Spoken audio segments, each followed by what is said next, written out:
Halo semuanya, hari ini kita lanjut lagi ya materinya. Ini pembahasan soal lagi karena materinya untuk penjelasan materinya itu sendiri udah ada nih di video-video sebelumnya. Teman-teman cek aja nanti kalau misalnya carinya cek aja di playlist kayak gitu ya. Dan ini kita akan bahas soal-soalnya supaya teman-teman supaya bisa lebih mengerti lagi dan nanti kalau mengerjakan soalnya lebih mudah kayak gitu. Oke, jadi kan karena kita kalau kimia itu ya kita harus banyak latihan soalnya supaya kita mengetahui konsepnya kayak gitu. Oke, kita lanjut ke soal yang pertama. Tapi sebelum kita mulai, saya minta tolong teman-teman semuanya, minta tolong di subscribe dulu ya.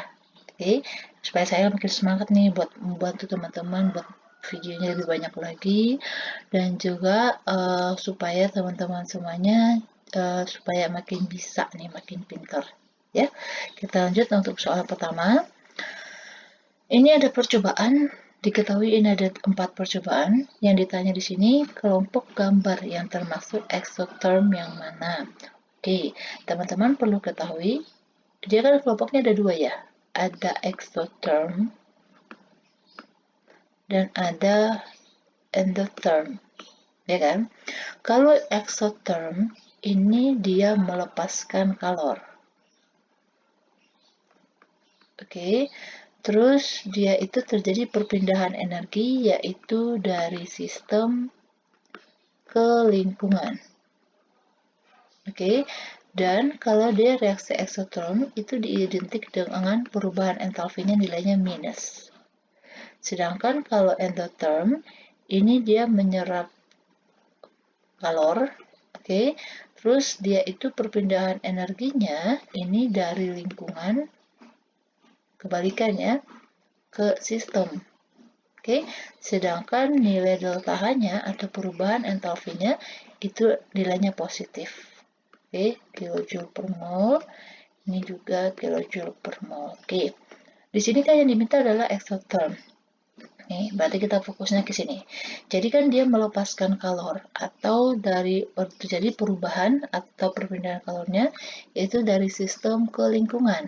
Ingat, sistem itu adalah yang fokus kita atau yang kita reaksikan. Sedangkan kalau lingkungan itu adalah yang berada di sekitarnya ini. Berarti misalnya kayak udara, kayak gitu ya. Oke, di sini berarti kalau dia exotherm, oke, perhatiin ya, exotherm itu dia kan melepaskan kalor. Berarti terjadi perpindahan energi dari sistem ke lingkungannya. Jadi, misalnya nih, kalau teman-teman masih agak ragu yang sini ya, ingat aja, misalnya nih contoh ya, bukan kembang api, kita buat api unggun. Oke, sebelum kayunya itu dibakar, dia kan nggak terasa panas ya, masih adem-adem aja. Tetapi kalau setelah dipanasin, itu berarti kita yang ada di sekitarnya akan terasa panas. Berarti terjadi perpindahan panas dari kayunya itu yang dibakar ke kitanya. Ya kan? Itu berarti reaksi exotherm. Berarti kalau kita lihat di sini, oke, yang mana? Berarti yang awalnya, ini awal, menjadi setelahnya itu terjadi kenaikan suhu. Berarti kita lihat yang kenaikan suhu ya. Ini awalnya 25. Nah, setelah direaksikan menjadi 32. Berarti naik dong, ya kan? Berarti ini satu, benar. Ini awalnya 26. Setelah bereaksi menjadi 15. Ini kan turun ya. Oke, ini turun, sedangkan ini tadi naik. Oke, berarti ini bukan. Ini dari 26 ke 30 berarti ini naik suhunya. Oke kan? Berarti ini jawabnya. Ini dia turun. Berarti ini salah. Berarti yang exotherm itu adalah 1 dan 2. Oke, sedangkan kalau 3 dan 4 ini nanti yang endothermnya. Oke, bisa ya? Next lagi. Jika urea dilarutkan ke dalam air. Oke, setelah beberapa saat, misalnya nih, ini ada tabung reaksinya, terus dimasukkan urea, ya kan? Setelah ini bereaksi, ternyata terjadi perubahan suhu atau air akan terasa dingin. Misalnya ini jadi 4 derajat Celcius, yang awalnya 25, misal gitu ya. Berarti kan dari sini kita udah ketahui nih, kalau terjadi perubahan suhu seperti soal break sebelumnya, ini berarti dia endotherm. Ya kan? Kita cek yang endotherm tadi gimana. Reaksi yang terjadi adalah exotherm, jelas salah karena terjadi penurunan suhu. Kalau exotherm itu kan kenaikan suhu yang terjadi. Energi berpindah dari sistem ke lingkungan. Oke, ini salah karena kalau dia endotherm itu dia dari lingkungannya ke sistem masuknya. Oke, ini kebalik.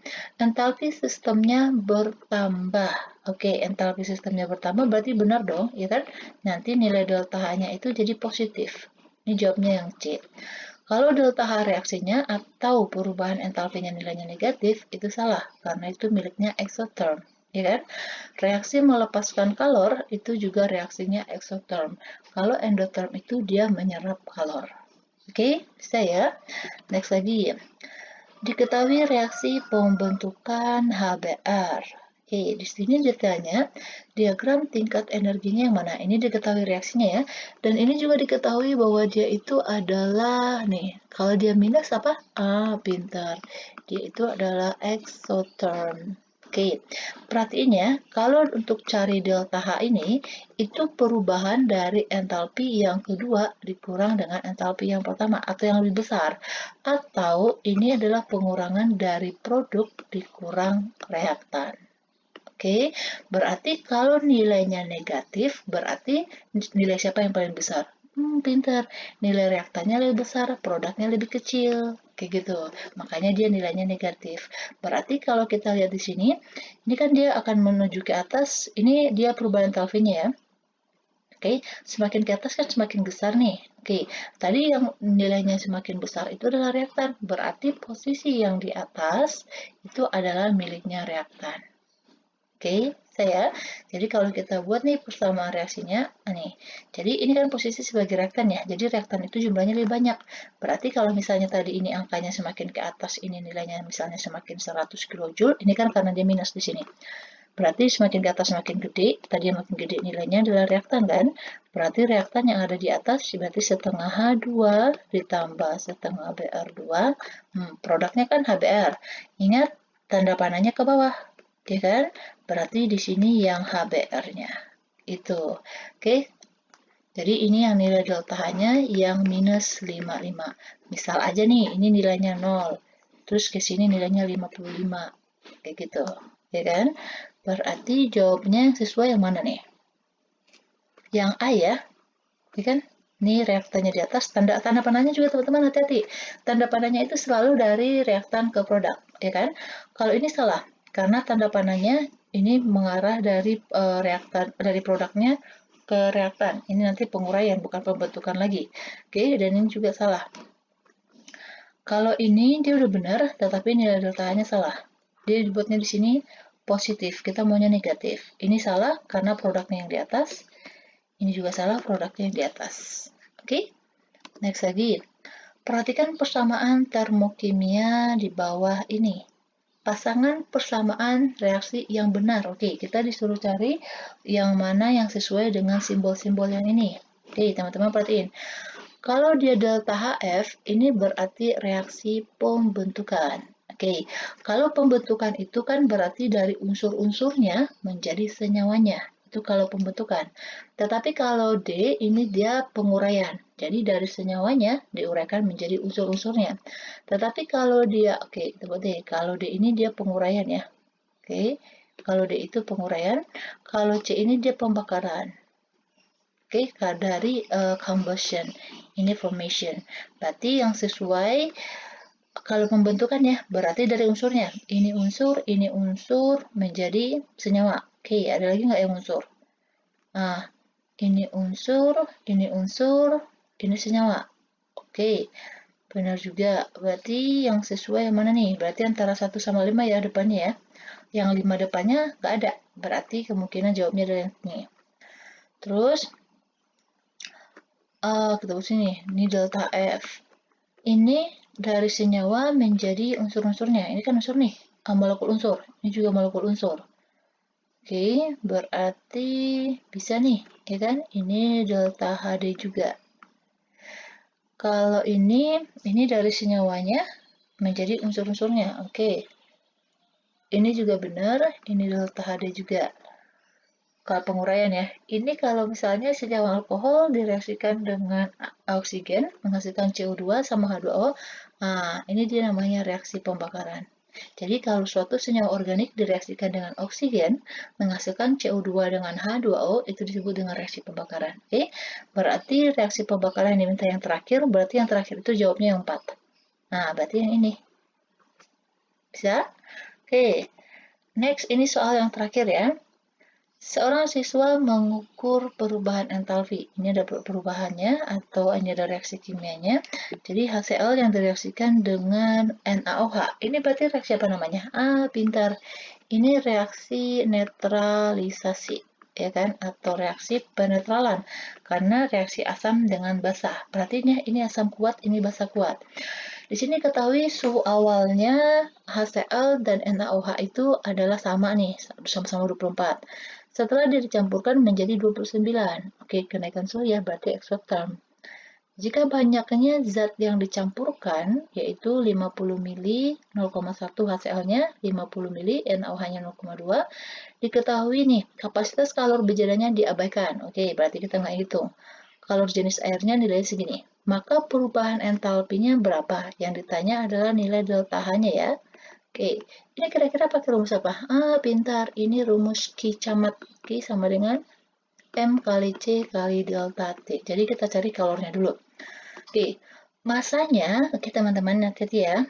Massa, ini kan massa, yang diketahui kan volume. Nggak masalah, karena kan ini dia kasih air ya. Berarti, Rho itu sama dengan M per V.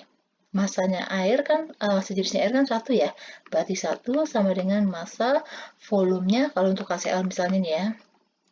Ini dia 50 mili. Ya kan? Ini kan dia gram per mili. Milinya coret, berarti sama dengan 50 gram. Nah, sama juga dengan yang ini. Berarti di sini masanya, ingat ya, ini karena dia dicampurkan. Berarti masanya adalah massa campuran.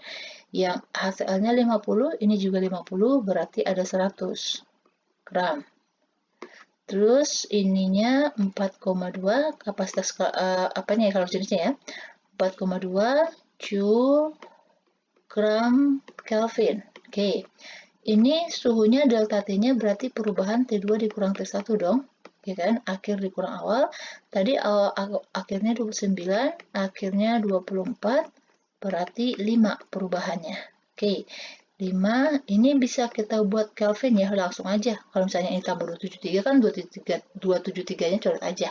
Jadi sama aja. Kayak gitu. Oke, berarti ini kita kalikan. Kita coret aja dulu nih satu-satuannya. Berarti nanti dapatnya jadi ini ya. Satuannya adalah Joule. Kayak gitu. Oke, baru kita hitung. Kalau dia 100 dikali 4,2 itu kan 4.200. Oh, kok 1000 sih? 100, sorry. 100 dikali 4,2 itu kan 420 ya. Dikali 5 itu berarti 2100. Oke, 2100 Joule. Kalau kita jadikan ini ke kilojoule, berarti jadinya 2,1. Kayak gitu. 2,1 kilojoule. Oke, ini kan ditanya delta H. Apa hubungan delta H sama Q? Nah, nih. Delta H itu sama dengan min Q per N. Berarti kita harus cari molnya. Kita buat dulu nih reaksinya. HCl ditambah NaOH ini menjadi NaCl tambah H2O. Oke, ingat ya, ini adalah reaksi penetralan. Berarti kita cari dulu molnya. 50 dikali 0,1 kita jadikan milimol aja ya, nggak masalah ya. MeS. Ini berarti 5 milimol. 50 dikali 0,2 berarti 10 ya. Karena kan 50 kali 2 kan 100. 0,1 berarti 10. Ini reaksinya udah setara. Siapa yang menjadi reaksi pembatas? Masih ingat kan? Nah, bagi dengan mol masing-masing dibagi dengan koefisiennya. Hasil paling kecil itu yang menjadi reaksi pembatas. 5 bagi 1, 5. 10 bagi 1, 10. Berarti yang paling kecilnya ini. Nah, ini habis. Sedangkan ininya berapa? Berarti 10. Ini berarti cari ini ya, yang bereaksi 1 per 1. Nah, karena dia sama, berarti dibandingkan dengan ini ya, mol-mol-mulanya, bukan hasil baginya. Walaupun di sini hasil baginya sama. Ini habis, ini sisa 5 milimol. Oke, perhatiin kalau dia reaksi hidrolisis, reaksi penggaraman atau penetralan, itu yang kita ambil adalah mol dari airnya. Oke, karena kan intinya kalau penetralan itu adalah reaksi pembentukan air, kayak gitu. Jadi ini juga 5 mol dengan perbandingan koefisiennya ke sini ya, karena ini menjadi reaksi pembatas. Berarti 5 milimol. Karena ini kita dalam kesatuannya mol, berarti ini kita bagi berapa nih? bagi 1000 ya, jadi 0,005. Berarti berapa nih delta H-nya? Sama dengan ini 2,1 per 0,005. Oke, setelah itu, setelah dapat, udah selesai. Kita dapat nilai delta H-nya yang diminta. Oke, 2,1 dibagi 0,005 berarti sama dengan 420. Ini tadi yang minus ya. Nah, ini minus 420 kilojoule per mol. Ketahuan kan? Ini dia negatif. Nah, berarti ini itu adalah nilai perubahan entalpinya per molnya sebanyak 420 kilojoule per mol. Oke, demikian dulu untuk soal kali ini pembahasannya. Semoga teman-teman semuanya bisa mengerti ya. Dan jangan lupa please subscribe dan share juga buat teman-teman kita semuanya. Oke, demikian dulu. Terima kasih.